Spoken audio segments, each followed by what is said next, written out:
Senior విశ్లేషకులు journalist Narra Vijay గారితో మాట్లాడదాం. విజయ్ గారు, కాళేశ్వరం నుంచి 240 టీఎంసీలు, సీతారామ 67.05 టీఎంసీలు, తర్వాత చిన్న కాళేశ్వరం, చనాక, కొరాట లాంటి ప్రాజెక్ట్స్ కు CWC and technical advisory committee ఇచ్చినటువంటి అనుమతులను మళ్లీ సమీక్ష చేసి రద్దు చేయాలి అనేది ఏపీ చేస్తున్నటువంటి డిమాండ్. సో అలాగే కొత్తగా తలపెట్టినటువంటి ఈ సమ్మక్క సాగర్ ప్రాజెక్టుకు అనుమతులు ఇవ్వద్దు అని చెప్పేసి, తుమ్మిడిహట్టి వద్ద గోదావరి జలాల వినియోగాన్ని అడ్డుకోవాలని కూడా ఏపీ ప్రభుత్వం కోరుతా ఉంది. సో ఈ డిమాండ్లకు అనుగుణంగానే ఇటు జిఆర్ఎంబి అడుగులు కూడా పడుతున్నట్టుగా మనకు అందుతున్నటువంటి సమాచారం. దీనిపైన మరి ఎందుకు కాంగ్రెస్ ప్రభుత్వం మౌనంగా ఉంటుంది అని బీఆర్ఎస్ ప్రశ్నిస్తూ ఉంది. సో ఏం జరుగుతుందంటారు ఈ విషయంలో? తెలంగాణ మీద నీటిపారుదలలో జరిగిన పెద్ద కుట్ర ఇది బీజేపీ చంద్రబాబు నాయుడు కలిసి చేస్తున్న కుట్ర. ఇందులో మళ్ళా తెలంగాణ వాదులు ఎవరైనా ఇంకో రకంగా ఆలోచించినటువంటి అవసరమే లేదు. ఎందుకంటే ఆంధ్రప్రదేశ్ మనకు కేటాయించినాయి 967 టీఎంసీలకు మనకు అనుమతి వచ్చింది. తెలంగాణ అనుమతి వచ్చి కొన్ని ప్రాజెక్టులు కట్టుకొని అన్ని చేస్తున్న సందర్భంలో ఇప్పుడు చంద్రబాబు పోయినసారి ఎందుకు చేయలేకపోయారు? పోయినసారి అంతకుముందుసారి ఎందుకు చేయలేదు? ఇట్లాంటి లెటరు ఈ లెటర్ రాయంగానే జిఆర్ఎంబి ఏం పెట్టింది? ఎజెండాలో పెట్టింది. రేపు 18వ తారీఖు జరిగే బోర్డు మీటింగ్ లో ఎజెండాలో ఎట్లా పెడతారు? ఈ పాటికే ఈ రాష్ట్రంలో ఉన్నటువంటి కిషన్ రెడ్డి గాని, బండి సంజయ్ గాని, రేవంత్ రెడ్డి గాని అధికారంలో ఉన్నటువంటి వాళ్ళు తెలంగాణని ఢిల్లీలో పొట్టు చేయాల్సినటువంటి పని ఉండే. ఇవాళ ఢిల్లీకి పోయిన రేవంత్ రెడ్డి ఆడనే పార్టీల్లో ఇంకెవరినో ధర్నా చేయాల్సినటువంటి పరిస్థితి ఉండే. ఇంత చిల్లరగా వ్యవహరిస్తుంది గవర్నమెంట్. ఇది 2 గవర్నమెంట్లు, కిషన్ రెడ్డి, రేవంత్ రెడ్డి, బండి సంజయ్ ముగ్గురు ఏం చేస్తున్నారు?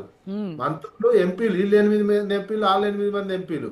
తెలంగాణ పక్కకు చంద్రబాబు నాయుడు అంతా తన్నుకపోతుంటే మీకు ఇచ్చిన అనుమతులు మొత్తం రద్దు చేయండి అని చెప్తే సిగ్గుండాల్సినటువంటి అవసరం ఉంది బీజేపీ నాయకులకు, కాంగ్రెస్ నాయకులకు. మేడం సిగ్గులే. ఈ భాష చూడండి, ఈ కమ్యూనిస్ట్ భాష చూడండి. విజయ్ గారు దయచేసి అలాంటి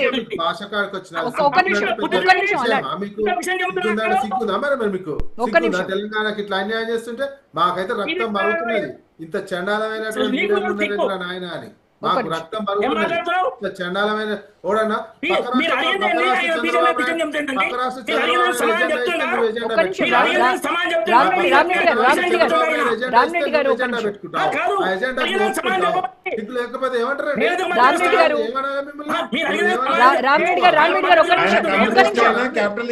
తెలంగాణ బిడ్డ కాబట్టి ఏం చేసుకోండి, మేము మిమ్మల్ని మెచ్చుకోవాలా?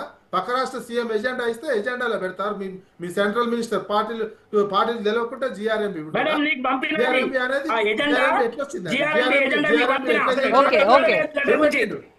తెలంగాణ నుంచి ఇచ్చిన ఎజెండా తెలంగాణ వాళ్ళ మాకు మండుతుంది. మిమ్మల్ని చూస్తే ముఖాలు చూడాలి.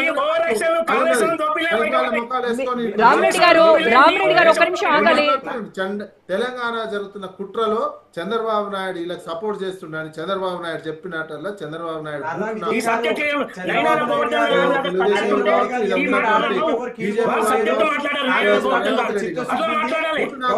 ఎజెండా చించి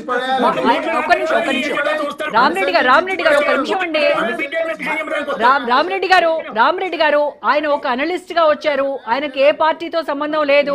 ఒక్క నిమిషం ఆగండి. అనలిస్ట్ గా వస్తే కేంద్రంలో ఉన్న బీజేపీని వ్యతిరేకించాలి కానీ రాష్ట్రంలో ఉన్న గౌరవ ముఖ్యమంత్రి వర్యులు ముఖ్యమంత్రి హోదాలో ఎన్నిసార్లు పాటిల్ గారిని కలిసిందో ఒకసారి అనాలిసిస్ మాట్లాడాల్సిన అవసరం ఉంది.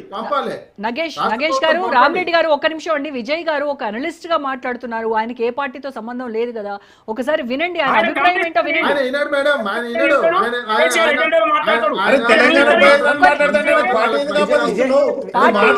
ఏ పార్టీకి ఆపాదించకండి దయచేసి. ఒక నిమిషం మీకు ఓపిక ఉండాలి. రామరెడ్డి గారు వినండి దయచేసి, వినండి.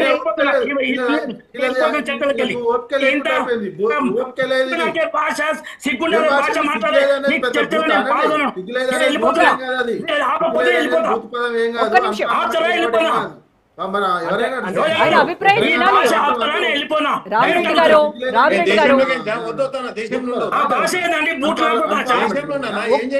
పార్లమెంటరీ వాడు కాదు. బూతులాప అన్పార్లమెంట్ పదం కాదట. ఒక్క నిమిషం అండి రామిరెడ్డి గారు సబ్జెక్ట్ మాట్లాడివ్వండి. చించేయండి. ఇప్పుడు హరీష్ రావు గారు కూడా ఇప్పుడు ఇంతకు ముందు ప్రెస్ మీట్ పెట్టి మతి స్థిమితం లేకుండా మాట్లాడుతుండు. ఆయన కూడా హరీష్ రావు గారు ఇంతకు ముందు మాట్లాడి ఎంత సిగ్గుమాలిన మాటలు మాట్లాడుతుండే దయనీయంగా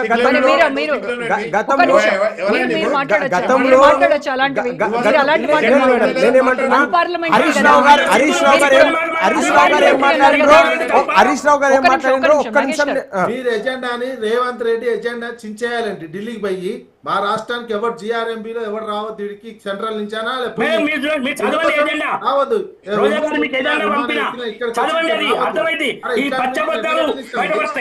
960 టీఎంసీలకు అనుమతి ఉన్న ప్రాజెక్టులకు సెంట్రల్ గవర్నమెంట్ మీ గవర్నమెంట్ ఇచ్చినటువంటి అనుమతులకు మళ్ళీ వాడేవాడు పక్కోడు చెప్తే ఎజెండాలో పెడతానికి ఏమంటారండి? ఏ మాట వస్తుంది? ఎజెండాలు ఎట్లా పెడతాడండి? కానీ ఢిల్లీ వెళ్ళిందే రైతు ప్రయోజనాలను కాపాడడం కోసం సంబంధించినటువంటి కీలకమైంది ఇది పెట్టుకోండి. సీఎం విజయ్ గారు సీఎం ఢిల్లీ వెళ్ళి అక్కడ కేంద్ర పెద్దల్ని కలిసి మా ప్రభుత్వం వచ్చినాక దాదాపుగా సంజయ్ ఢిల్లీలో ఉన్నాడు, రేవంత్ రెడ్డి ఢిల్లీలో ఉన్నారు. ఆడ పోయి చించేయండి, పార్లమెంట్ లో కూడా చించేయండి. బోడగుండుకు మోకాలు బ్లింక్ పెడతాడండి మేడం. బోడగుండు మోకాలు 2 నెలలు ఉంటాయి. ఎట్లా వస్తుంది? మన అనుమతిని ఇచ్చినటువంటి దాన్ని రద్దు చేయమనడానికి మనం ఉన్నది ఎందుకు? మిమ్మల్ని ఎందుకున్నది ఎందుకు? తెలంగాణ మీరు ఉలిక్కి పడొద్దు, మీ మీద బాధ్యత ఉంది. ఇలా రాష్ట్రానికి వచ్చే నిధులను తీసుకురావడంలో క్రియాశీలకంగా పనిచేయాలి. ఉన్నట్టు అంటే మీరెందుకు ఇదైతున్నా? మీరు చెప్పండి బండి సంజయ్ గారికి, అదే విధంగా కిషన్ రెడ్డి గారికి కూడా చెప్పండి. ఎజెండాలో పెట్టింది ఆ ఎజెండా కాపీ చించేయండి. 18వ తారీఖు మీటింగే ఉండొద్దు అని ముఖ్యమంత్రి చెప్పాలి. కేంద్రంలో ఢిల్లీలో ఆందోళన చేయండి. బీజేపీ పార్లమెంట్ జరుగుతుంది, పార్లమెంట్ స్తంభింపజేయండి. బీజేపీ వాళ్ళు ఎంపీలు, కాంగ్రెస్ ఎంపీలు అక్కడ ప్రతిపక్షం కదా, ఈ అధికార పార్టీ ఉన్నటువంటి వాళ్ళు కాంగ్రెస్ పార్లమెంట్ స్తంభింపజేయండి. జిఆర్ఎంబీని ఒక రాష్ట్ర ప్రభుత్వాన్ని కేంద్ర ప్రభుత్వాన్ని కాదని బోర్డు ఏంది చంద్రబాబు చెప్పినట్టు ఇంటుంది అని చెప్పి ఆందోళన చేయండి. అంత దమ్ము లేదు కాంగ్రెస్ వాళ్ళకు కూడా. దమ్ము గురించి